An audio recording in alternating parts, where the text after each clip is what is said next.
आदाब।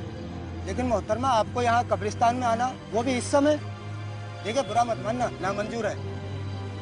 कोई मसला है क्या आपका? हमें कब्र खुदवानी। अच्छा, आप नाम बताइए, मैं लिख देता हूँ। बेगम नूर बानो। इंतकाल किसका हुआ है? किसी का भी नहीं। हमें अपनी कब्र खुदवानी। देखिए, आपको अच्छी तरह से पता होना चाहिए कि औरतों का कब्रिस्तान में आना सख्त मना होता है। औरत और मौलवी साहब भी सवेरे आएंगे। हमें कब्र खुदवानी इसी वक्त, हमारे शौहर की कब्र के साथ। खाला, मैं आपकी कोई मदद नहीं कर सकता। कल सवेरे आ जाना, मौलवी साहब आ जाएंगे, उनसे आप दरख्वास्त कर देना। हमें सब कुछ अभी चाहिए। हमें अपने शौहर के पास जाना है। जाइए यहाँ से। अरे जाओ।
कब्र खोदने वालों की ही खुद रही है कब्र।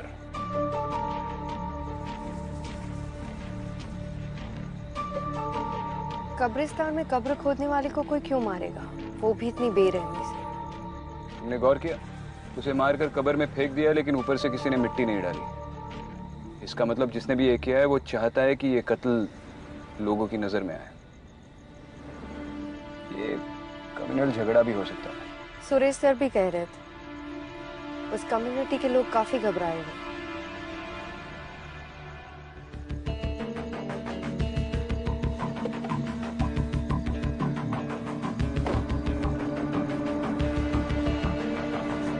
सर, मैं इकबाल खान। लोकेशन कहाँ है? सर आइए। मैडम आप यहीं रुकिए। जानती हूँ औरतों को कब्रिस्तान जाना मना है, लेकिन उसकी चिंता आप मत कीजिए। चलिए।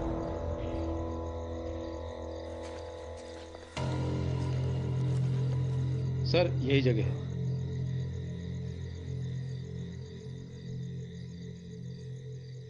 महरूम नवाब आजम अली। विक्टिम का नाम? आकिब गुलाम सर। कोई आई विटनेस? जी नहीं मैडम। आपने विक्टिम की फैमिली को इन्फॉर्म किया? जी हाँ मैडम, पर कुछ खास पता नहीं चला। एक काम करो, इस कब्रिस्तान का रजिस्टर होगा ना, वो रजिस्टर और यहाँ के सारे रिकॉर्ड्स पुलिस स्टेशन पे भिजवा दो। जी सर। और विक्टिम की इमीडिएट फैमिली को भी बुलाओ, मुझे उनसे बात करनी है। जी मैडम।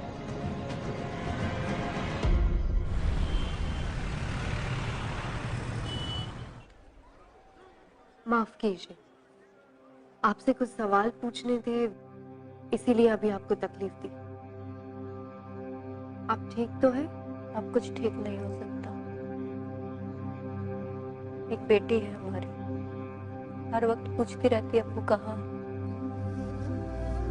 अब्बू कब आएंगे। मना किया था हमने, कब्रिस्तान का काम मत करो, कोई और नौकरी भी तो ढूंढ सकते हो।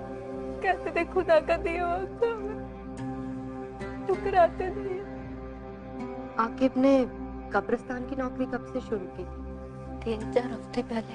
और इन 3-4 हफ्तों के दौरान आपकी उससे कितनी बार बात हुई होगी? 1-2 बार बात हुई थी, पूछने पे बोलते थे सब सलामत, पर नहीं। हम जानते उनकी आवाज में एक अजीब सी घबराहट थी। सब कहते हैं उस कब्रिस्तान में शैतान का साया, ये सब उसी का किया हुआ है। ठीक है, आप जा सकती हैं। अगर दोबारा जरूरत पड़ी तो बुलाएगी।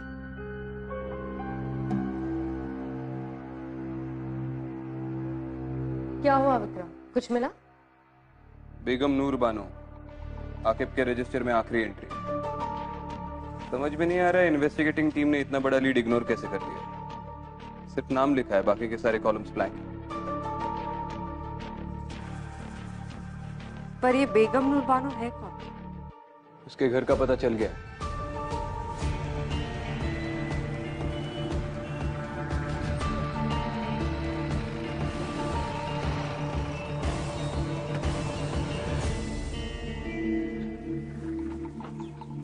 रुको यहीं पे।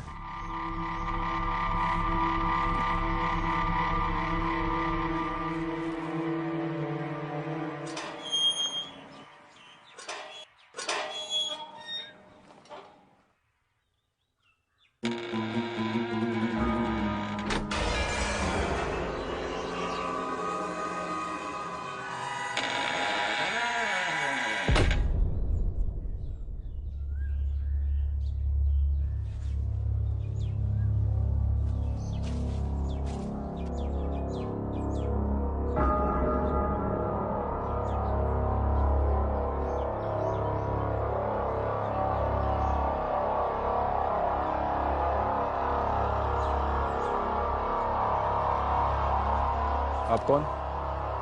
हमारी छोड़िए, आप बताइए कि आप कौन? पुलिस। एक इन्वेस्टिगेशन के सिलसिले में यहाँ पर आए हैं। आप अंदर नहीं जा सकते। अच्छा, आप रोकेंगे पुलिस को?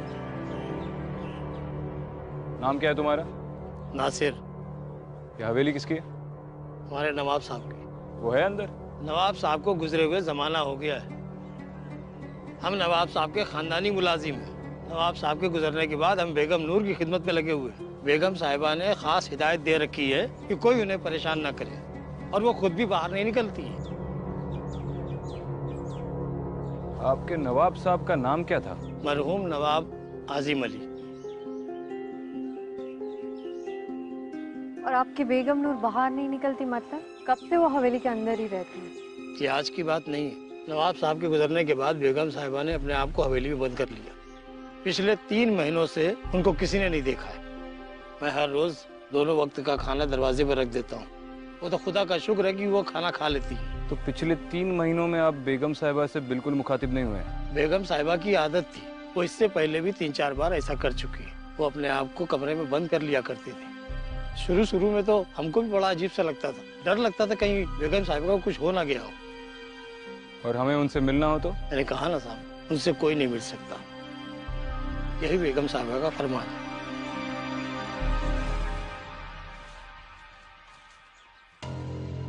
मरहूम नवाब आजिम अली, कुछ याद आया?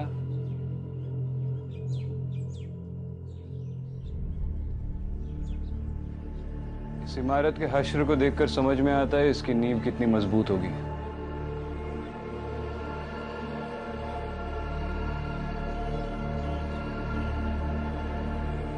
क्या कर रहे हो विक्रम? भूख लगी है?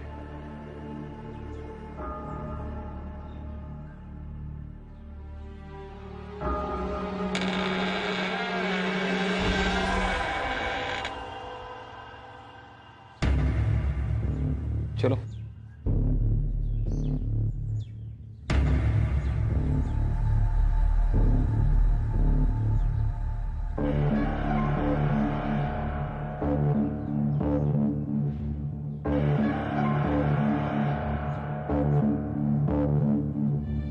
बहुत बड़ी हवेली है, एक जमाने में काफी शानदार रही होगी।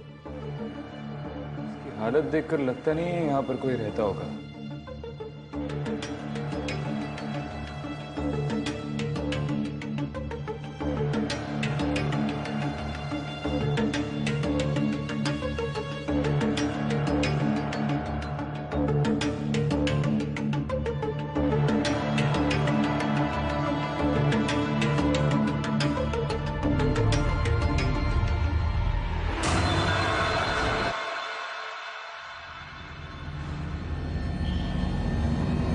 विक्रांत इस विक्रांत,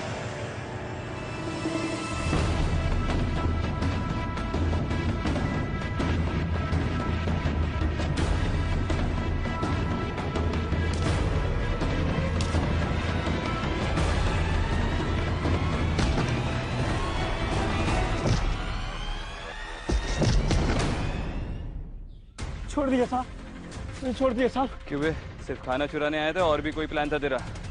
और हमको देखकर भाग गया? नहीं साहब, मैं चोरी नहीं कर रहा हूँ साहब। तो ये खाना क्या बेगम ने तुझे खैरात में दिया है? हाँ? नहीं साहब, ऐसी बात नहीं है साहब। पहले ये सामान सब अंदर जाता था और अभी कुछ ही दिनों से देख रहा हूँ कि ये सब बाहर ही रखा रहता है, तो इसलिए मैं ही उठा लेता हूँ साहब। सच बोल रहे तू? हाँ हाँ साहब, सच बोल रहा है? हाँ सच बोल रहा हूँ साहब।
कौन कौन है वहां?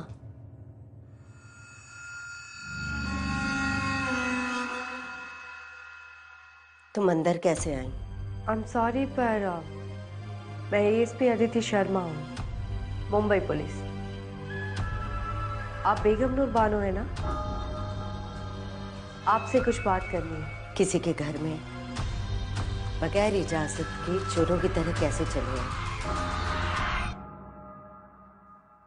हमारे कमरे में आने की जरूरत कैसे की? देखिए, मैं सिर्फ अपना काम कर रही हूँ। नासिर, मैम, मुझे आपसे एक मर्डर के सिलसिले में कुछ बात करनी है।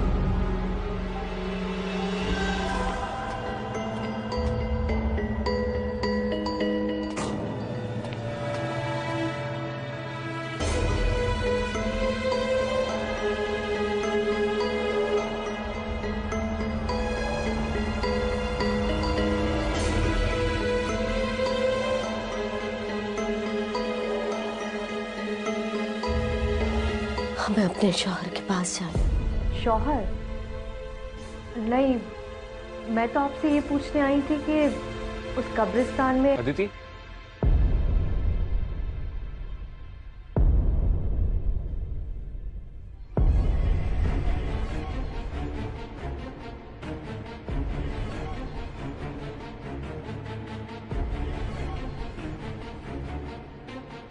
चलो।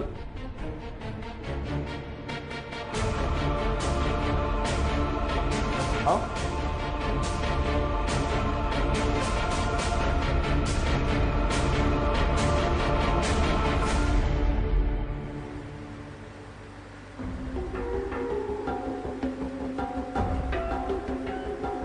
तुम ठीक हो?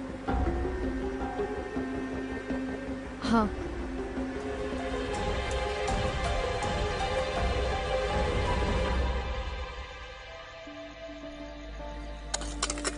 यार जिंदगी है यार, रोज रोज एक ही काम। इससे अच्छा तो मैं मर जाऊं।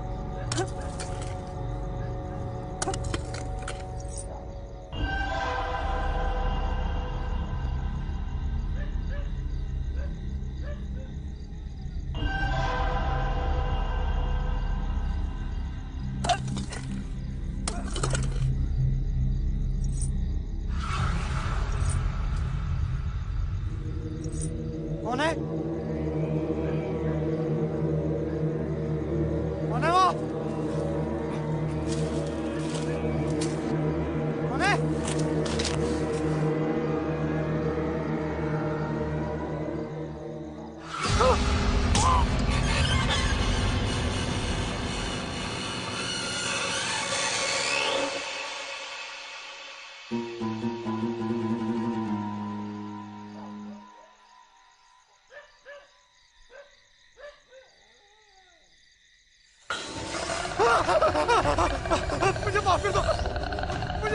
हमें अपने शौहर के पास जाना है। हमें अपने शौहर के पास जाना है।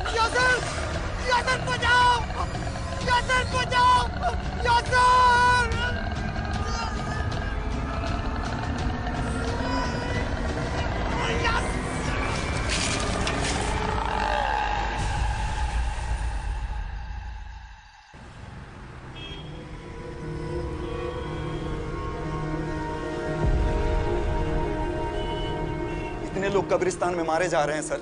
आप लोग क्या कर रहे हैं? आप कुछ भी नहीं कर पा रहे हैं, ऐसा क्यों सर? कुछ नहीं होता आप लोगों से, बस हाथ पे हाथ रख के बैठे रहिए। तुम सही कह रहे हो। अरे कांस्टेबल, इन्हें पानी पिलाओ, ठंडा करो इन्हें, गर्मी बहुत बढ़ गई है इनमें। क्या बात है, क्यों गला फाड़ रहे हो? सब वो शाकिब मेरा भाई था। आगे बोलो।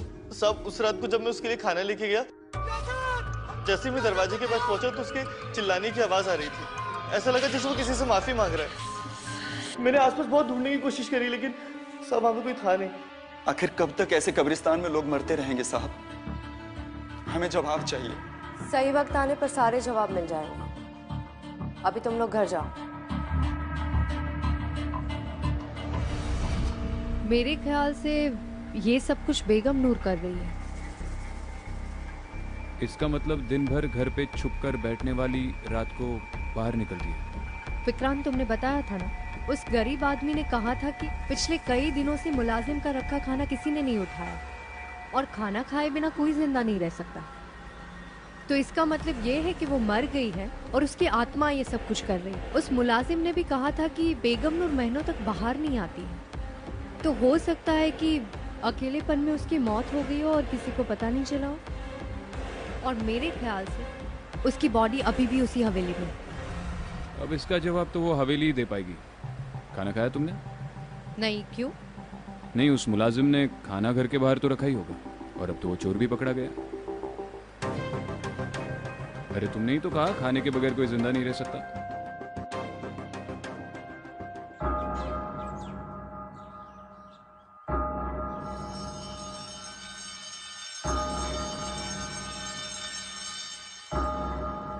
आइडियली इंसान की लाश 4 दिन के बाद सड़ना शुरू हो जाती है, लेकिन ताज्जुब की बात यह है कि इस हवेली में बदबू बिल्कुल नहीं आ रही। अगर उसकी लाश पिछले 3 महीनों से यहां पर पड़ी हुई है तो बदबू जरूर आती। कोना कोना छान मारो and Aditi look for a stench.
Vikrant, ये बेगम नूर ही है। उसके गले में जो हार है उसे मैंने उसकी हर तस्वीर में देखा है। उस दिन वो मुझसे अपने शौहर के बारे में कुछ पूछ रही थी। हमें अपने शौहर के पास जाना। उसका शौहर वही है ना जिसकी कब्र हमने उस कब्रिस्तान में देखी थी, नवाब आजिम अली। विक्रांत, मुझे लगता है कि हम बेगम नूर की कब्र उसके शौहर की कब्र के पास बनाते तो शायद उसकी आत्मा को शांति मिल जाए और ये सब कुछ रुक जाए। शायद हाँ, शायद ना, लेकिन ये कंकाल पिछले 3 महीनों से यहाँ पर पड़ा हुआ है। यकीनन अब वक्त आ गया है कि उसे दफनाया जाए।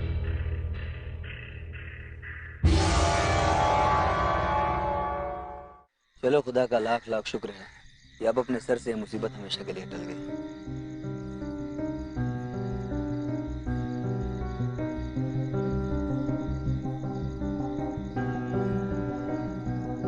मुझे लगता है अब सब कुछ ठीक हो जाएगा। कम से कम देर से ही सही बेगम नूर की आत्मा को सही अंजाम तो मिला।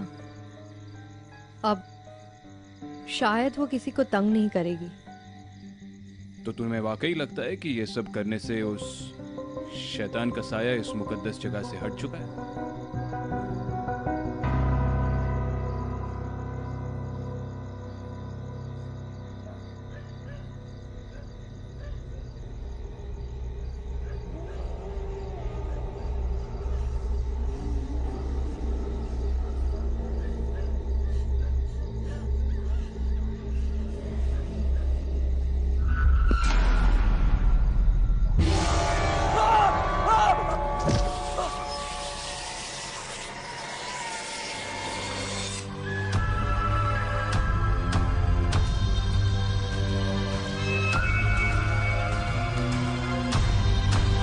हमें अपने शौहर के पास जाना है।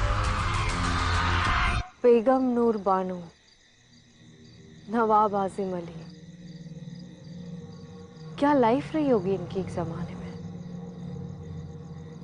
मुझे तो दिलचस्पी इस बात की है कि अब इतनी बड़ी प्रॉपर्टी का क्या होगा। अब ना तो नवाब रहे ना ही बेगम साहिबा।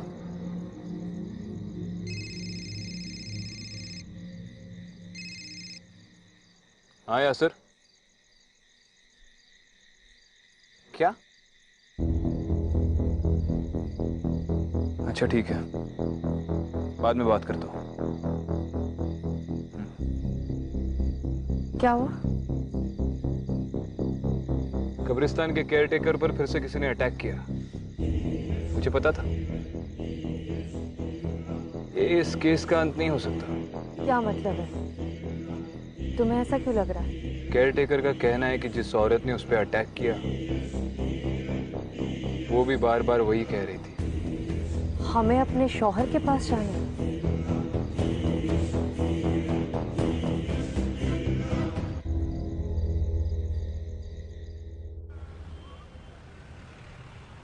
नवाब साहब बहुत ही इज्जतदार आदमी थे। लोगों का उनसे बहुत लगाव था। उनकी मौत कैसे हुई? तकरीबन 15 साल पहले उनके घर वालों ने उनकी गायब होने की रिपोर्ट लिखवाई थी। गायब होने की? वो गायब कैसे हुए थे? वो जंगल से गुजर रहे थे, तभी उनके साथ कोई हादसा हुआ और उसके बाद वो घर लौट कर नहीं आए। कैसा हादसा? वो तो कुछ पता नहीं चला। फिर हमने जंगल के अलावा आसपास के कब्रिस्तान और मुर्दाघरों में बॉडी ढूंढने की कोशिश की, लेकिन बॉडी नहीं मिली। बस उनके कपड़े और जूते मिले। ये नवाब साहब की किसी के साथ गांव में दुश्मनी या फिर पैसे या प्रॉपर्टी को लेकर कोई प्रॉब्लम्स थे? सर, दुश्मनी तो क्या होगी। वो तो अपना सब कुछ बेगम साहिबा ट्रस्ट के नाम ही करना चाहते थे। उनके मरने के बाद बेगम नूर ही उनकी ट्रस्ट चलाती थी और जो पैसा है वो उसी ट्रस्ट में है। उस ट्रस्ट का एड्रेस है आपके पास? जी सर, ये रहा।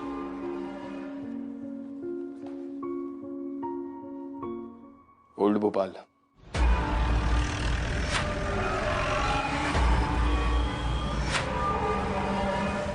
बेगम साहिबा किसी फरिश्ते से कम नहीं थी। खुद की औलाद ना होने की वजह से उन्होंने बच्चों के लिए ट्रस्ट शुरू किया था। फिलहाल कैसे चल रहा है आपका ट्रस्ट? जी, जो भी डोनेशंस आते थे वो बेगम साहिबा की तरफ से ही आते थे और उनको देख के उनके सर्कल के सारे लोगों ने भी ट्रस्ट में डोनेशन शुरू कर दिया था। बल्कि बेगम साहिबा ही उन्हें ट्रस्ट में पैसा देने के लिए मजबूर करती थी। अब पता नहीं उनके मौत के बाद क्या होगा। जैसे बच्चों के सर से माँ का साया हट जाएगा बिलाल जी, हम इस ट्रस्ट की अकाउंट डिटेल्स देख सकते हैं? जी हाँ बिल्कुल, मैं अभी आपको दिखा देता हूँ।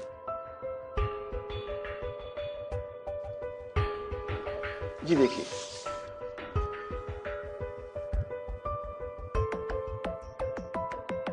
ट्रांजैक्शंस तो बहुत कम है, पिछले 1 साल में तो बिल्कुल ही नहीं है।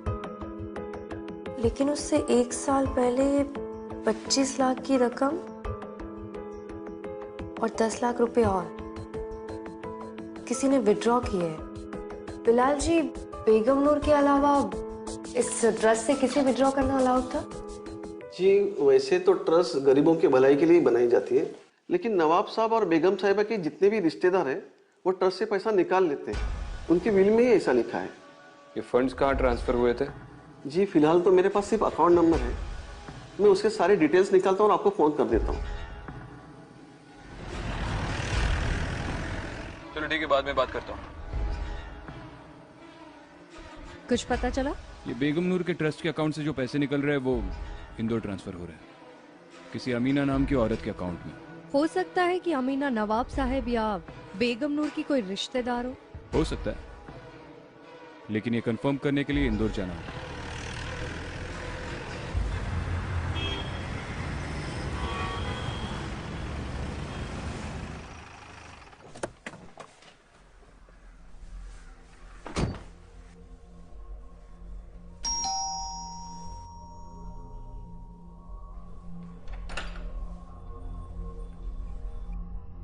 जी बोलिए, आप कौन? आप अमीना? जी आप? मुंबई पुलिस, आपसे कुछ बात करनी है, अंदर आ सकते हैं? हम आपसे एक केस के सिलसिले में बात करने आए हैं। हाँ पूछिए, क्या पूछना है आपको? आप बेगम नूर बानो को जानती है? हाँ, नाम सुना है उनका। अच्छा, तो उनके ट्रस्ट से पहले 25 लाख और फिर 10 लाख, टोटल मिला के 35 लाख आपके अकाउंट में कैसे जमा हुए? अच्छा ठीक है, आप उनके शौहर नवाब आजम अली को तो जानती होंगी? हाँ जानते हैं, वो मेरे अब्बू के काफी अच्छे दोस्त थे, हमारे घर काफी आया करते थे। कमाल है, तो फिर आप उनकी बीवी को नहीं जानती? दरअसल बात यह है कि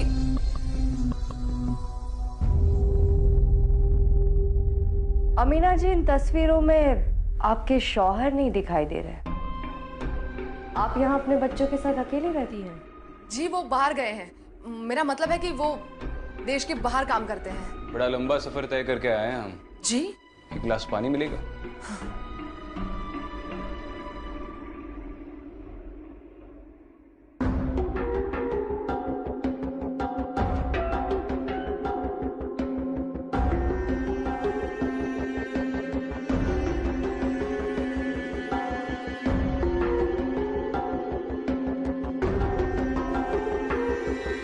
शुक्रिया।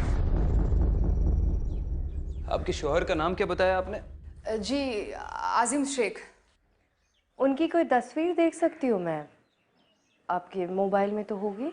हाँ।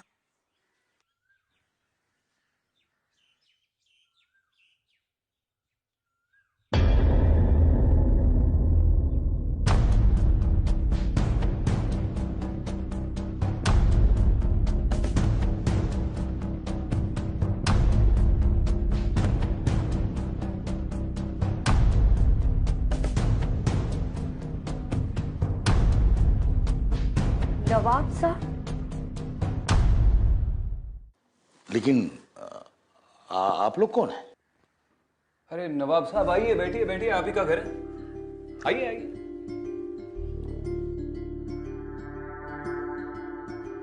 विक्रांत सिंह, मुंबई पुलिस। अमीना जी, आपने बताया नहीं कि आपने अपने अब्बू के दोस्त के साथ शादी कर ली? पुलिस को गुमराह करने का नतीजा जानती है आप? देखिए जनाब, आप जो भी हैं अपने वजूद में रहकर बात कीजिए। यहाँ इज्जतदार लोग रहते हैं। किस इज्जत की बात कर रहे हैं आप नवाब साहब? आपके भोपाल में तो आपके लोग आपकी कब्र खोदकर आपको दफना चुके हैं।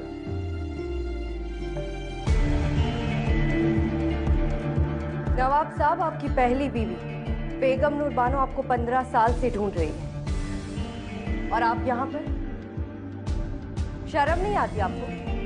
जरा सी भी इंसानियत नहीं है? मोहतरमा, दायरे में रहकर बात कीजिए। हम अगर अपनी पुश्तैनी हवेली छोड़कर यहाँ रह रहे हैं तो उसके पीछे कोई वजह है। वो बांझ थी, आप उन्हें सच क्यों नहीं बता देते? बेगम आप चुप रहिए। माना कि नूर हमारी बेगम थी, लेकिन वो हमें कभी औलाद ना दे सकी। हम हमेशा उनकी औलाद से महरूम रहे। शायद इसी गम में वो पगला गई। हमने सोचा धीरे धीरे सब ठीक हो जाएगा, लेकिन नहीं हो सका। जब पानी हद से गुजर गया, जब बात हद से बढ़ गई, तब हमने यह रास्ता अख्तियार किया। माना कि वो हमें कभी तकलीफ नहीं देती, ना हम उन्हें कभी तलाक देते, ना वो हमसे कभी तलाक मांगती।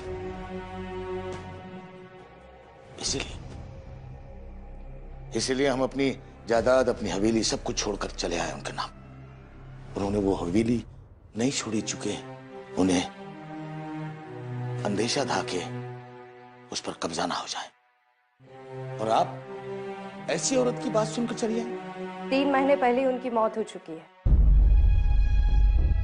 इन्ना लिल्लाहि व इन्ना इलैहि राजिऊन। और क्योंकि वो घर से बाहर नहीं निकलती थी, किसी को भी उनकी मौत की खबर नहीं हुई और उनका शरीर उसी हवेली में सड़ गया। या अल्लाह, इतनी दर्दनाक मौत। या अल्लाह, उन्हें जन्नत नसीब हो। वो तो उन्हें होगी। अब हम चले, दोबारा मुलाकात होगी।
सर,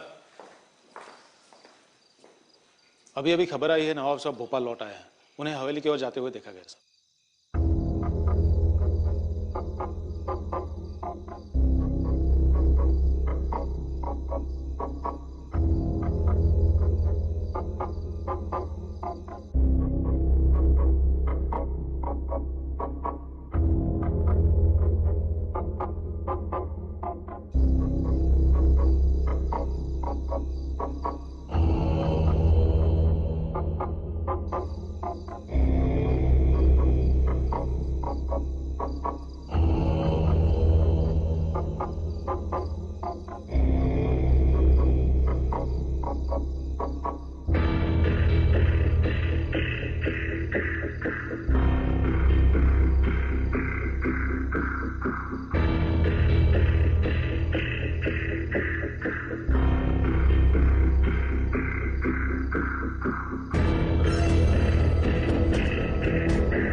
हम आपके कसूरवार हैं, गुनहगार हैं आपके।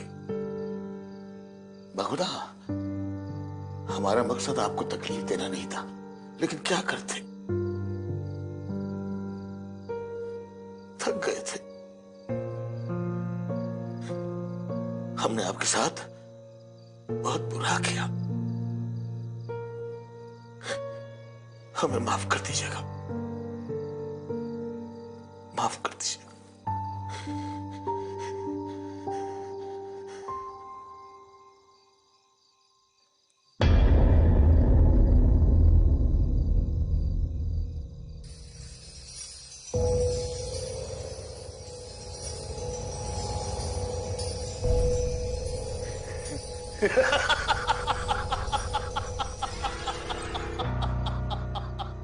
ये हवेली, ये घर, यहाँ की एक एक चीज मेरी है, मेरी मेरी। अजीब बेवकूफ औरत थी तुम, खुद को 15 साल इस हवेली में बंद रखा।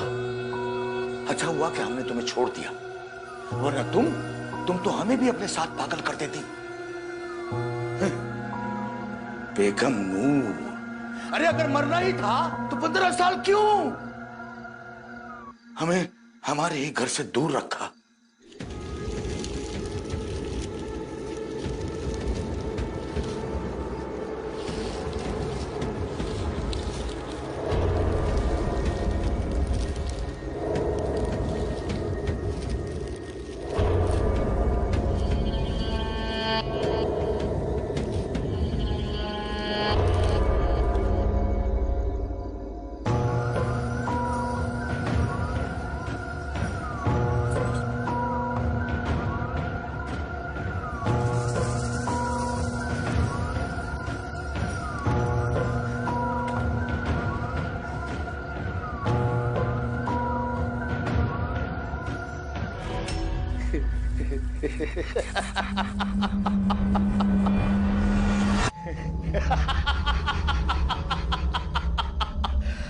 शुक्रिया बेगम, शुक्रिया।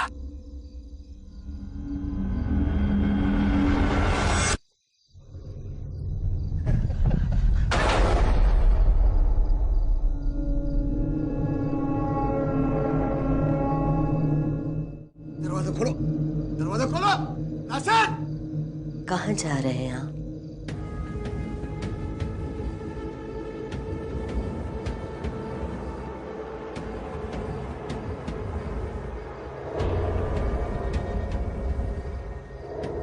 नवाब साहब। बेगम, आप हयात हैं?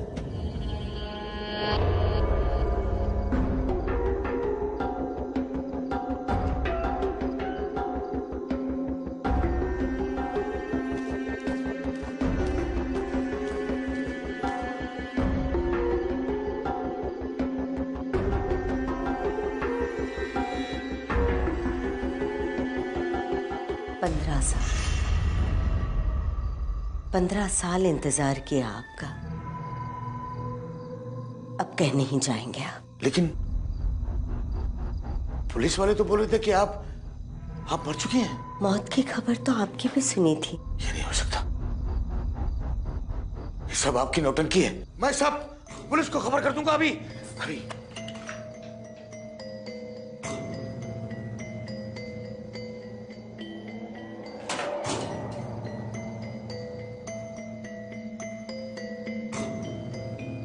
बेगम, हमें माफ कर दीजिए, हम आपको तकलीफ देना नहीं चाहते थे, हम आपके गुनहगार हैं। बहुत इंतजार करवाया आपने, अब कहीं नहीं जाने दूंगी।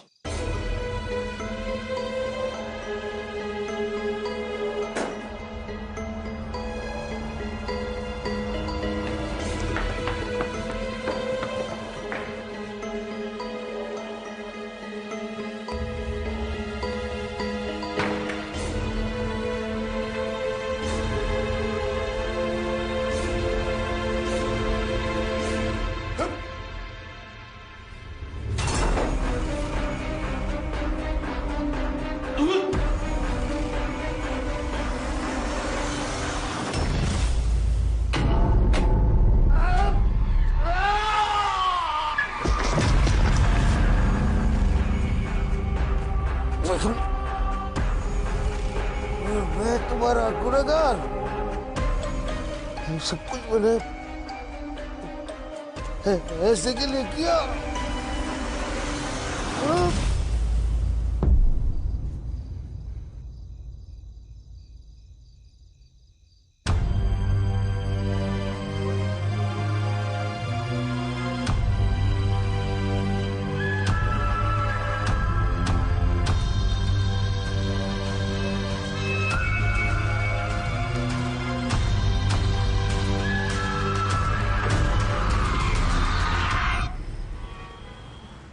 तुम्हारी अमीना से बात हुई? हाँ, इन्फॉर्म कर दिया और कब्रिस्तान कम्युनिटी वालों की रिक्वेस्ट के बारे में भी बताया। सरप्राइजिंगली वो मान भी गई। कौन सी रिक्वेस्ट? वो लोग चाहते थे कि नवाब साहब की कब्र बेगम नूर की कब्र के पास बनाई जाए ताकि उनकी आत्मा को शांति मिले। और अमीना इस बात को मान गई? मान गई।